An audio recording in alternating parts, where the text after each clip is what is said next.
What's up, good people? Mark Holmes here, and as always, I want to thank you all for watching, commenting, subscribing, and being part of the Joe Boo Sports Report. Without you guys, as well as you ladies, you know that this literally does not work.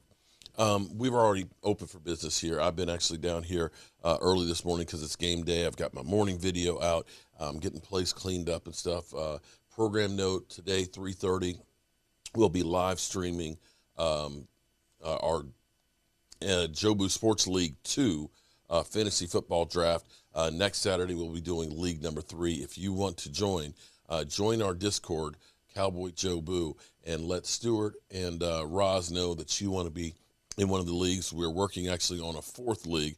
We'll figure out when we do the draft because we're kind of running out of time here before the season starts. So we'll be doing that at 3:30.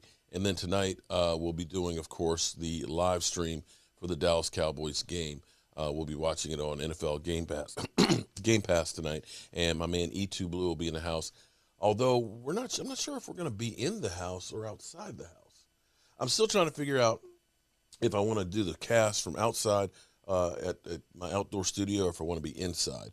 I think I've got to get a Fire Stick if I'm going to do it on the outside because it's on Game Pass and not on DirecTV or anything. But anyway, I'll figure it out between now and then. But what I like to do is I like to think that I'm a student of the game. You know, I'm old. I've seen a lot of things, and things will jar a memory for me.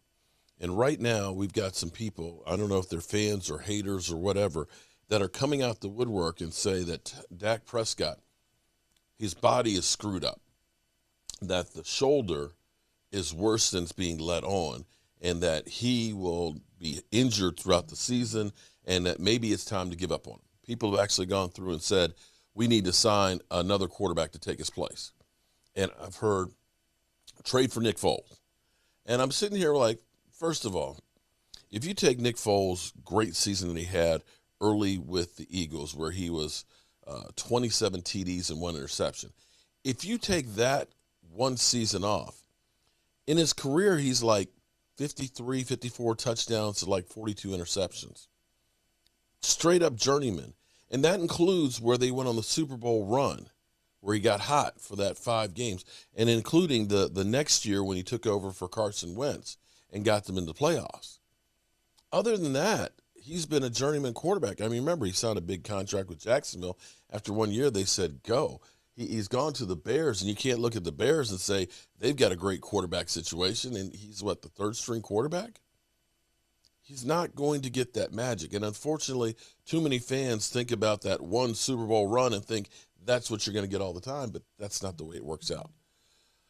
Other people say get Phillip Rivers, but I don't think Phillip Rivers would be looking to come to Dallas and having to start all over with a new offense and everything else. If Phillip Rivers was to come back, it would be going to the Colts, where he knows the offense and familiarity, where he can just step in and know what's going on. Other people said Colin Kaepernick. Go get Colin Kaepernick. Yeah, we'll plug him in, and it'll be nothing different than Dak Prescott. But how many years has it been since Colin Kaepernick? Has it been 5? 6?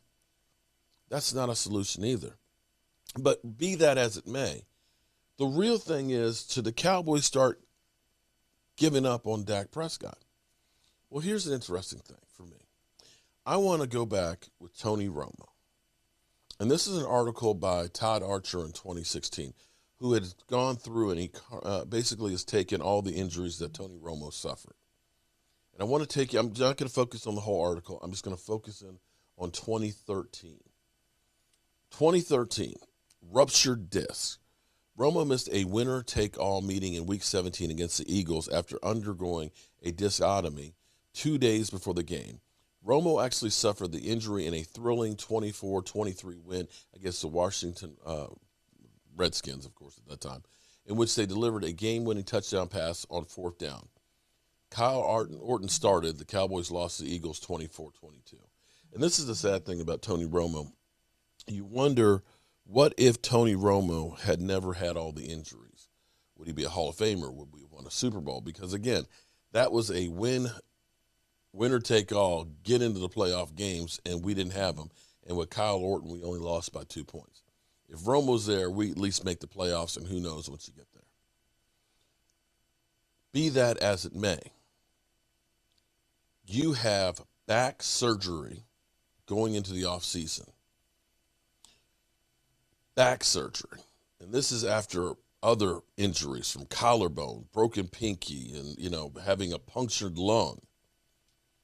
At that point, you start looking at it and saying, this dude's done. And enter the 2014 season. 2014, season opener, the Cowboys go against Colin Kaepernick, guy who a lot of people say we should sign. We lose that game 28-17. Romo stats for that game: 23 of 37, 281 yards, 1 TD, 1 interception. And when you watch that game, you looked at Tony Romo literally not being able to get the ball more than 25 yards down the field. And you looked at that and said, this guy's done. He had back surgery. All the naysayers, oh, that's it, the Cowboys, they're screwed, it's done. Dude had back surgery, 3 interceptions to open the season up, just couldn't get the ball, couldn't get any mustard on it. It was just awful.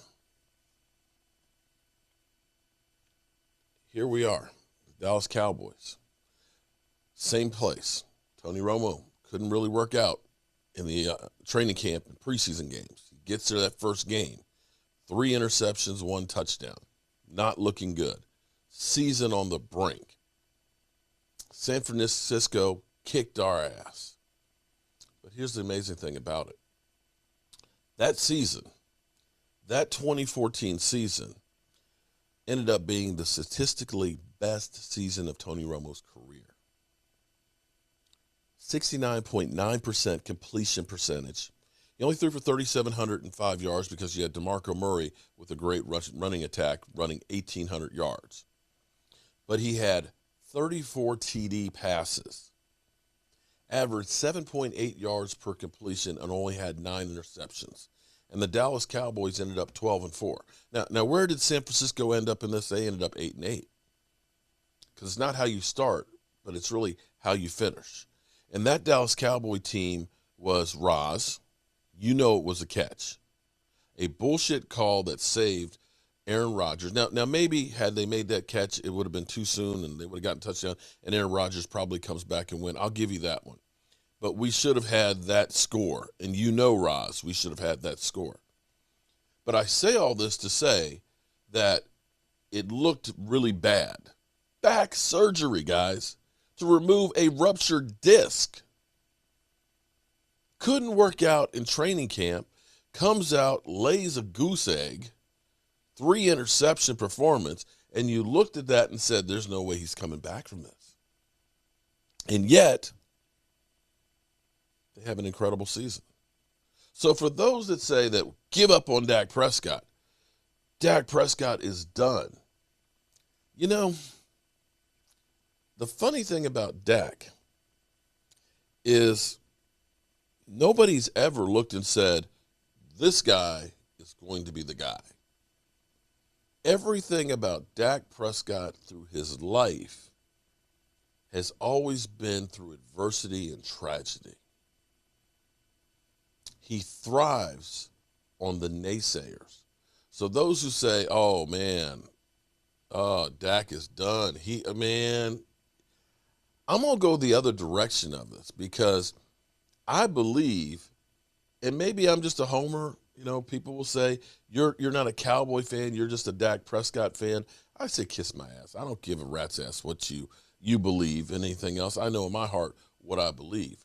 And I believe for the Dallas Cowboys to be successful, we need Dak Prescott to be successful. And how you can be a Dallas Cowboy fan and not hope that he plays well, I don't understand how you can call yourself a Dallas Cowboy fan, because in the end, it's not about an individual player. It's about the star on the helmet. Beyond that, looking at Dak Prescott, knowing the drive that he has, and I believe he's truly on a mission, that Dak will be okay, that literally his arm would have to fall off for him not to be there at Tampa Bay.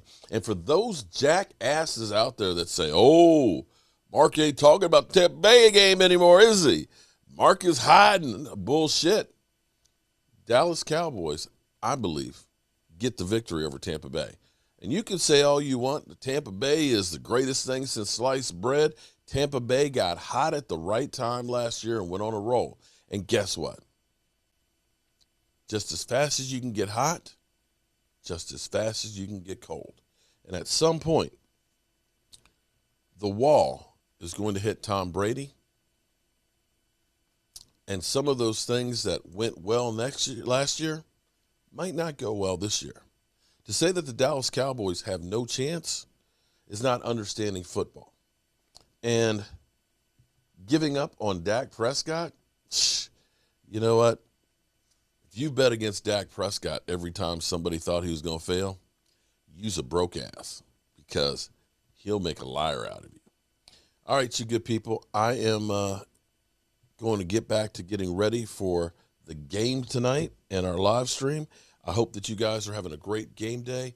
We're going to have some fun tonight with my man E2 Blue, and we'll be covering everything that is the Dallas Cowboys. You know how we roll. Our folks here, and as always, I want to thank you all for watching, commenting, subscribing, and being part of the Joe Boo Sports Report. I'll see you guys later. You're going to get sick of me. You're going to get sick of me today. You did one hell of a job, and the only thing else I got to say is, how about them Cowboys? Yeah!